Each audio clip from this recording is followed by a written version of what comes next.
बिस्मिल्लाहिर्रहमानिर्रहीम। अस्सलाम वालेकुम। मैं हूँ रिजवान लर्निंग प्लेटफॉर्म के साथ। हमने स्टार्ट किया हुआ था जी schizophrenia spectrum disorder another psychotic disorder को, जिसमें हम डिस्कस कर रहे थे शिज़ोफ्रेनिया के डोमेन्स को। आज हमारा है लेक्चर नंबर 5, जिसमें हम लास्ट डोमेन ऑफ शिज़ोफ्रेनिया को डिस्कस करेंगे और देखेंगे कि इसमें कौन कौन सी सिम्टम्स पाई जाती हैं।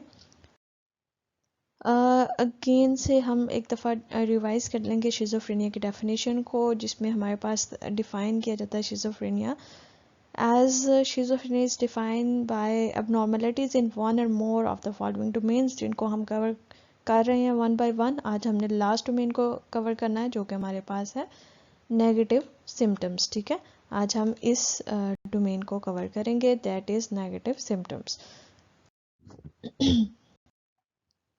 नेगेटिव सिम्टम हमारे पास आ जाती हैं। Negative symptom account for the substantial portion of the mortality associated with schizophrenia but are less prominent in other psychotic disorder।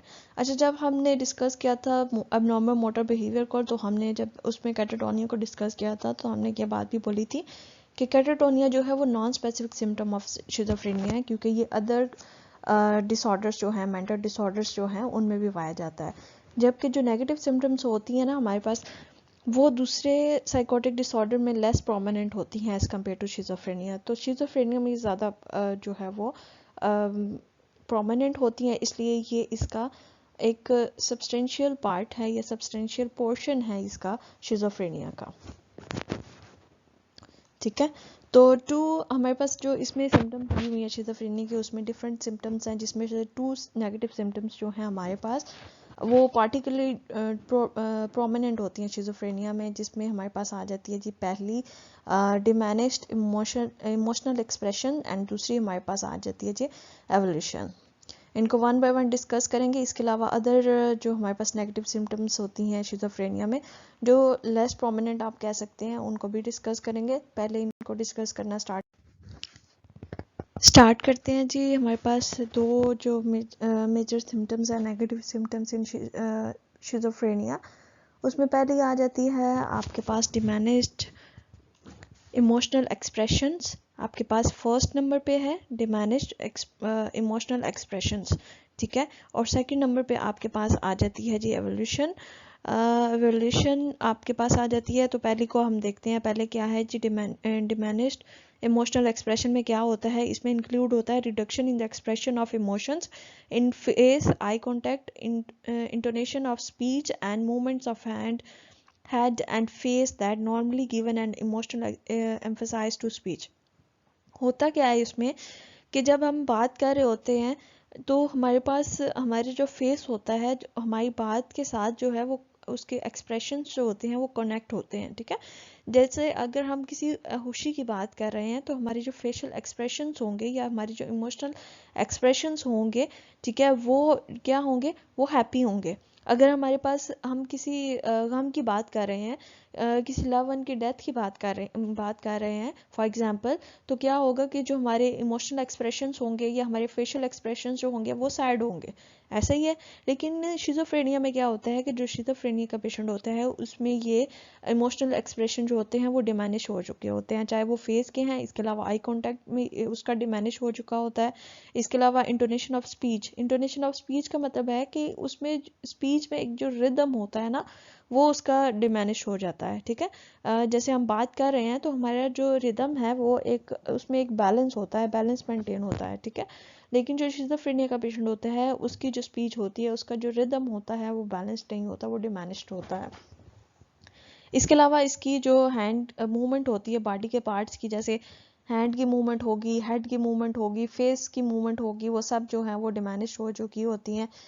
Head की मूवमेंट कैसे हो सकती है कि जैसे हम नॉर्मली बात करते हुए हम अपने हाथ का भी इस्तेमाल कर रहे होते हैं उसमें, जो कि हमारी थॉट या हमारी बात से रिलेट कर रहे होते हैं, जिसके जेस्चर्स। ठीक है, इसके अलावा हमारे फेशियल एक्सप्रेशंस जो हैं वो भी हमारी बात से रिलेट कर रहे होते हैं या एसोसिएटेड उससे होते हैं।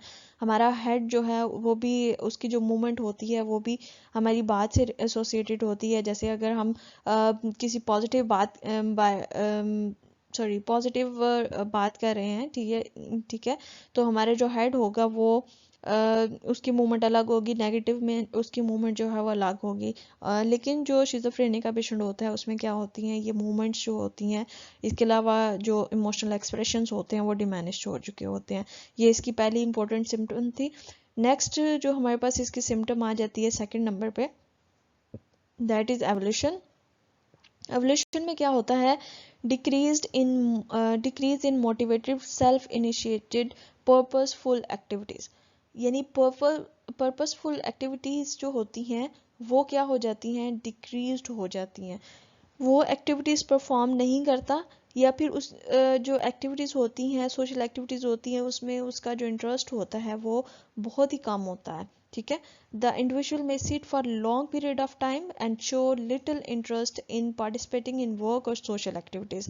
इसमें क्या होता है कि पेशेंट जो है उसके सामने सोशल एक्टिविटी हो रही है, ठीक है, जैसे स्कूल में अगर हम एग्जांपल ले लेते हैं, या फिर किसी भी वर्क प्लेस पे हम एग्जांपल ले लेते हैं कि उसके सामने एक बहुत ही इंपॉर्टेंट किस्म की सोशल एक्टिविटी परफॉर्म हो रही है, और बाकी सारे स्टूडेंट्स जो हैं वो कर रहे हैं उस एक्टिविटी को परफॉर्म कर रहे हैं, और वो जो शिज़ोफ्रेनिया का पेशेंट होगा ना, वो सिर्फ उसको देख रहा होगा, ठीक है, और वो स्टिल एक ही जगह पे बैठ के उसको देख रहा होगा, और वो लिटिल इंटरेस्ट उसमें शो करेगा, उसको करने में, पार्टिसिपेट करने में, ठीक है, सोशल एक्टिविटी को करने में बहुत ही लिटिल इंटरेस्ट अपना शो करेगा, या फिर इंटरेस्ट शो ही नहीं करेगा। इसके अलावा हमारे पास कुछ अदर सिम्टम्स भी पाई जाती हैं, अदर नेगेटिव सिम्टम्स होती हैं, जिसमें एलर्जिया होता है हमारे पास, इसको एलर्जिया या लॉगिया जो भी आप लोग बोलते हैं। इसके अलावा एनहिडोनिया होता है और एसोशियलिटी होती है। ठीक है जी। एलर्जिया क्या होता है, एलोजिया होता है आपके पास जो आपकी स्पीच होती है उसका आउटपुट जो होता है वो डिमिनिश्ड हो जाता है। इसमें पेशेंट का उसका जो आउटपुट स्पीच होती है वो बिल्कुल डिमिनिश हो जाती है, इस तरह से ये जाहिर होता है एलोजिया।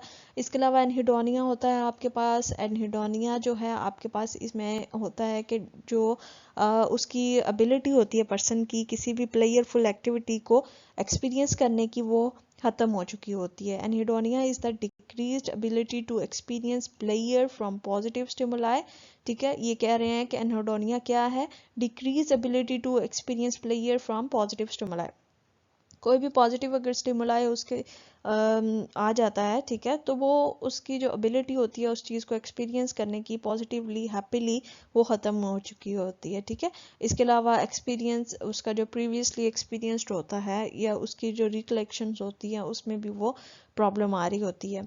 नेक्स्ट हमारे पास एसोशियलिटी आ जाती है। एसोशियलिटी में हमारे पास क्या होता है कि apparent lack of interest in social interaction.